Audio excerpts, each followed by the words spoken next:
Donc j'espère que vous allez bien. Donc je vous retrouve aujourd'hui pour un petit lecture manga. So let's go.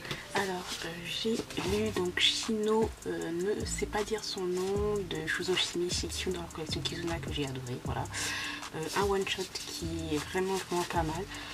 Il y a un peu plus, je trouve, de dialogue dans ce... c'est ce qui est assez drôle, hein, de dialogue dans cette œuvre là.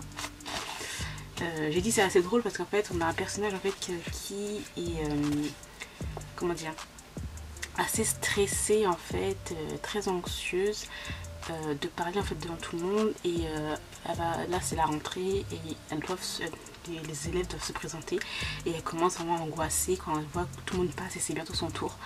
Et au moment de faire sa présentation, bah, elle n'arrive pas à prononcer les mots ne sortent pas. Et elle n'arrive pas à dire son nom. Voilà. Et on va suivre tout ça dans ce one shot et j'ai adoré. Je me suis un petit peu retrouvée parce que tout simplement parce que moi aussi j'avais des difficultés. J'en ai toujours, mais clairement beaucoup moins. Je sais pas si ça se voit ou ça se voit pas, mais j'avais énormément de difficultés à m'exprimer à l'oral. Vraiment très difficile. Il y a des mots, ils sont là, mais pour les sortir, voilà. Mais c'est pour ça que quelque part dans des vidéos je suis en mode je veux dire comment dire, je suis en train de chercher le mot il est là, mais c'est un peu difficile à bon, maintenant c'est un peu moins, j'arrive un petit peu à gérer ça, mais c'est vrai qu'avant c'était complètement difficile, donc je me suis un peu retrouvée dans ce personnage là et j'ai adoré. Voilà. Et puis il va y avoir deux personnages qui vont un peu l'aider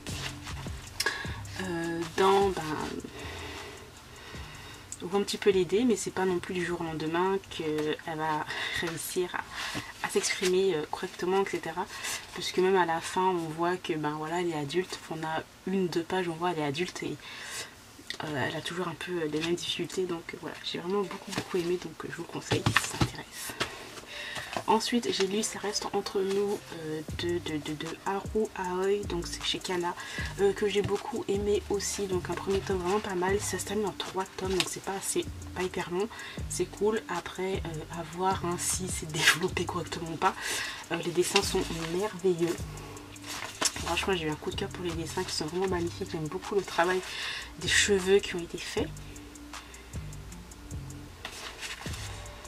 Voilà, tout simplement l'histoire d'une jeune fille, donc Toako, voilà, présidente du conseil, parfaite, élève parfaite, etc.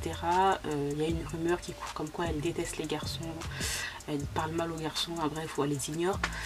Et elle va rencontrer un élève plus jeune qu'elle, donc genre pas en première année, si. Voici en première année, parce qu'elle est en... Oh, j'ai du mal des fois avec les trucs japonais, genre première année, troisième année. Elle est en dernière année et lui il est en première année, ou un truc dans le genre, bref. Et le gars il est complètement bizarre, clairement bizarre. Il va avoir une cible, il va être focalisé sur elle en fait, et elle va pas comprendre. Et voilà, elle a un petit carnet, dans ce petit carnet elle écrit tous ses fantasmes et tout, et c'est cet élève là qui va retrouver ce carnet et on va suivre ça. Donc vraiment c'était pas mal. Mais moi j'ai rigolé, j'ai trouvé quand même le personnage hyper bizarre, mais enfin bref.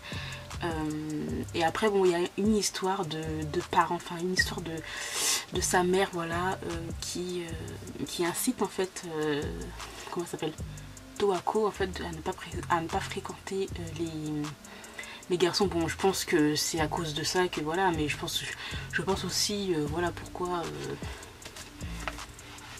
elle déteste genre les garçons, c'est parce que c'est simplement sa mère qui lui a dit que voilà, les hommes c'est pas bien, blablabla, parce que bon, sa mère est divorcée, et voilà. Donc voilà, on va suivre ça, et j'ai vraiment beaucoup aimé sur les tomes, donc c'est vraiment pas mal. Ensuite j'ai lu donc le 4e tome de Un petit ami trop parfait de Mizuki Oshino.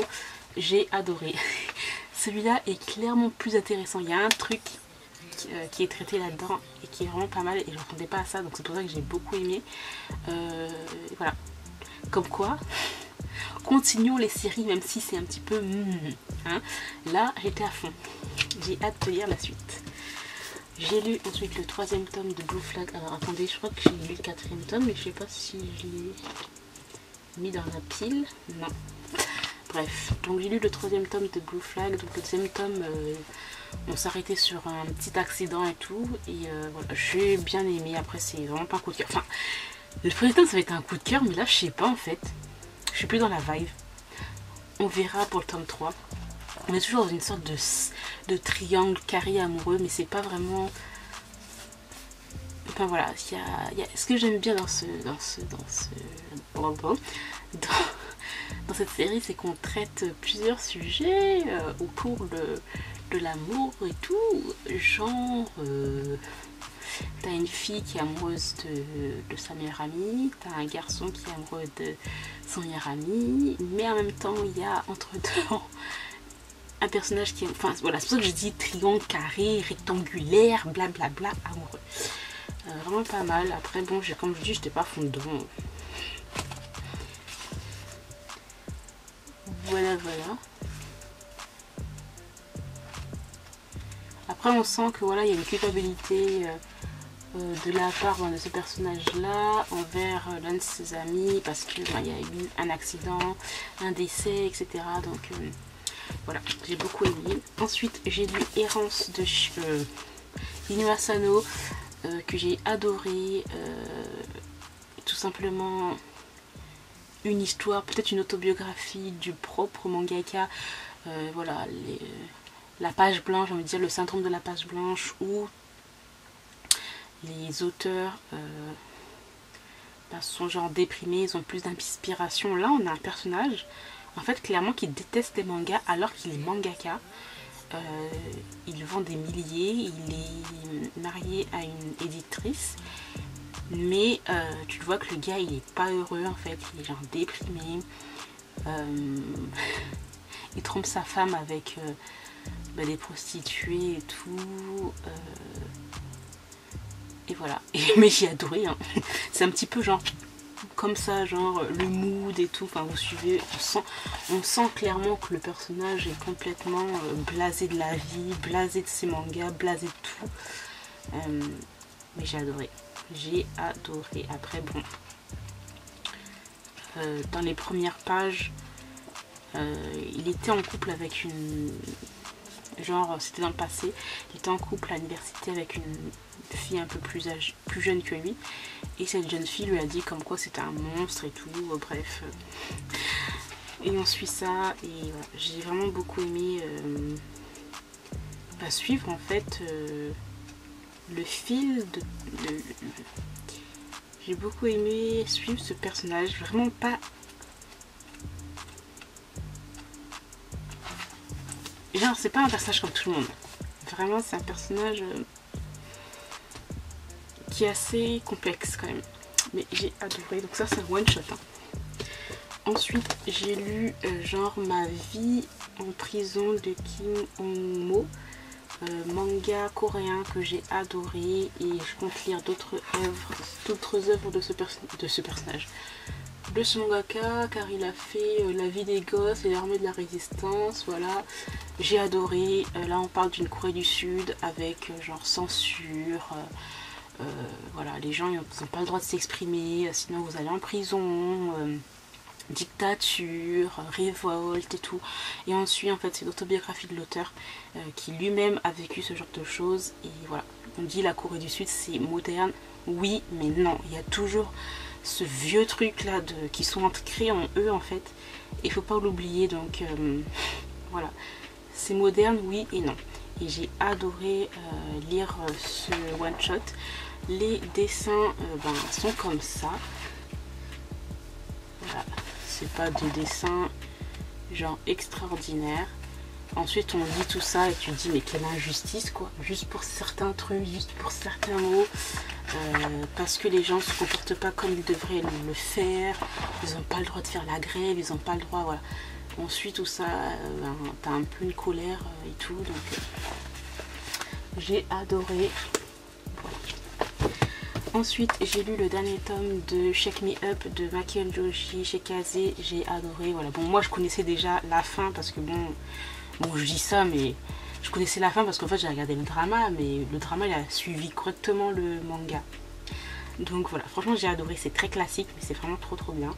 Moi personnellement j'ai adoré, donc voilà, si vous aimez les shoujo, si vous aimez le fait que qu'on soit avec des personnages plus adultes et dans un univers médical, je vous le conseille. En plus les dessins sont pas mal.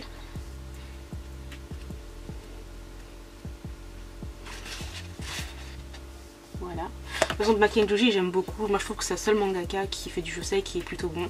Après, bon, il y a d'autres mangaka qui font du josei et qui sont excellents aussi. Mais franchement, j'adore Makenjoji. J'ai toutes ses œuvres, en fait, qui sont sorties en France. Et je l'aime beaucoup. Ensuite, j'ai lu Shadow House, le tome 1 et le tome 2 de Somato chez Glénat. Donc ça, j'ai adoré. C'est une ambiance hyper creepy. Tu te poses beaucoup de questions. C'est assez sombre. On se demande, mais pourquoi il y a ci, pourquoi il y a ça. Là, alors attendez, il faut que je trouve le tome 1 pour vous dire quel est le nom de la personne. Emilia, comment elle s'appelle Mais j'ai vraiment un problème. Emilico. Ouais, bon, non, on exagère. Bref, voilà, donc nous sommes avec le personnage Emilico qui est ici, qui est une poupée et qui travaille pour des shadows. Donc en fait, les shadows, ce sont des familles. Enfin, les shadows sont en fait une famille composée de plusieurs membres et en fait ils sont tous comme ça, c'est pour ça qu'on appelle les shadows. Donc ils sécrètent j'utilise des termes, ils sécrètent en fait de la cendre et tout, et ils ont à leur service des poupées comme ça, des poupées un peu automates et tout, pour faire ce qu'ils ne peuvent pas faire ou retranscrire un petit peu leurs émotions. Mais bon voilà, et il y a plein de choses qui se passent, il y a des trucs vraiment très étranges et suspects, et j'ai adoré. Voilà, j'ai adoré, les dessins sont magnifiques aussi.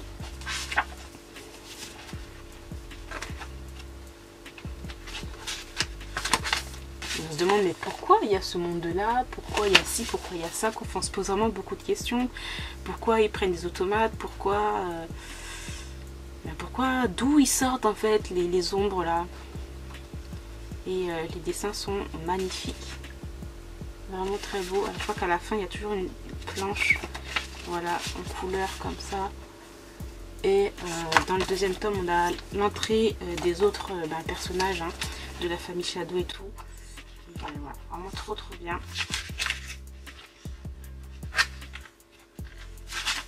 Donc voilà, vous avez les personnages et tout. Je sais pas pourquoi, je ne sais pas pourquoi, mais ça me faisait penser genre un peu à The Promised Neverland, dans le sens où en fait on se pose des questions, il y a un petit suspense, une intrigue, on a envie de savoir la suite. Donc voilà, vraiment très bonne découverte. Ensuite j'ai lu le tome 2 de My Pretty Policeman, donc de Niyama chez Boys Love dans la collection Anna, que j'ai aussi adoré. Là franchement c'est clairement la suite directe où les personnages sont ensemble, sont en couple, emménagent ensemble et on suit tout ça. Donc moi j'ai adoré, c'était drôle. Après c'est très graphique les dessins clairement, donc je vous le dis voilà. J'ai lu le tome 6 de Lien du sang du Shuzo Shimichi dans la collection Seinen. Coup de cœur pour ce tome 6 là, clairement. Là, il y a 3 photos. On a une réponse à ce que je pense au début tout le monde se posait. Pourquoi la mère elle est comme ça? Là, dans ce tome 6 là, on a la réponse. Et c'est clairement confirmé. Voilà. Waouh. Vraiment waouh. Cette série est de mieux en mieux. Elle est vraiment trop bien. J'adore. Mais en plus de ça, tu vois, dans l'autre là que je vous avais dit, donc c'était Shino ne sait pas dire son nom. Il y a énormément, je trouve, par rapport à ce qu'il fait d'habitude Shuzo Shimi, beaucoup de dialogue alors que le personnage n'arrive pas trop à s'exprimer. Bref. Et en fait, là, il n'y a pas beaucoup de dialogue, mais c'est tellement retranscrit dans le dessin, dans les expressions du visage des personnages. Enfin, c'est excellent. J'adore. J'ai lu aussi Hidamari Gakukoelu de Fumino Yuki. Donc ça je l'ai lu il y a déjà des mois, je l'ai relu parce que je me souvenais plus très bien, mais voilà, j'avais oublié de vous présenter. Enfin, j'ai oublié de vous présenter. Je vous ai déjà dit, s'il y a vraiment un yaoi à commencer, je conseille toujours celui-là. Vraiment, parce que il traite de sujets super intéressants, super importants. On a un personnage qui est en situation de handicap puisqu'il est sourd. Et On suit en fait sa relation avec une autre personne qui n'est pas sourde, hein. Et là, ces deux personnages-là, ils ont terminé l'université et ils essaient de se trouver, dans le sens se trouver aussi l'identité, mais essayer de se trouver aussi dans la société et dans leur travail, voilà. Qu'est-ce qu'ils veulent faire, et là, clairement, dans ce tome-là, on sent qu'il y a un problème de communication clair et net. Là, clairement, tu sens que les personnages, enfin, j'ai trouvé, enfin, dans ce tome-là, les personnages étaient d'une distance. C'est vraiment très, très... je trouvais que les premiers tomes, genre, c'était très... Ouais, comment dire ça, il y avait une chaleur, en fait, dans les tomes précédents. Et là, il y a une distance et une froideur entre les personnages. Enfin, c'est ouf. J'ai très hâte de lire la suite. Donc, voilà, franchement, je vous le conseille. C'est vraiment très, très beau. Et voilà. Et ensuite, j'ai lu Bloom Into You, donc le tome 6 de Nya Nakatani. J'ai adoré aussi ce 6e tome là, mais à chaque fois je vous le répétais, mais je suis tellement contente d'avoir continué cette série, parce que franchement, pour moi, il n'y avait pas de potentiel, il n'y avait rien. J'avais lu le tome 1, le tome 2, j'étais en mode... Voilà. Et là, mais c'était... Les tomes, ils se bonifient, franchement, de tome en tome, ils se bonifient, c'est trop trop bien. J'ai hâte de lire la suite, voilà. Je sais même pas, c'est une série en combien de tomes. Ah oui, c'est du Yuri, très soft, il n'y a rien d'olé olé, clairement pas. On est clairement dans la psychologie des personnages, leur évolution et leurs sentiments, et surtout la discussion, la communication qui est faite. Et voilà, des personnages qui essayent d'aider d'autres personnages pour s'élever, j'ai envie de dire. Franchement, j'adore cette série, elle est trop bien, la couture est trop belle. Voilà, j'aime trop. Et puis on finit sur une fin une petite révélation des personnages, et puis t'as un autre qui s'enfuit, enfin voilà, donc bref, j'ai adoré. Voilà, j'ai terminé pour ce lecture manga, j'espère que cette vidéo vous aura plu, je vous remercie de l'avoir regardé, moi je vous retrouve très bientôt, bye.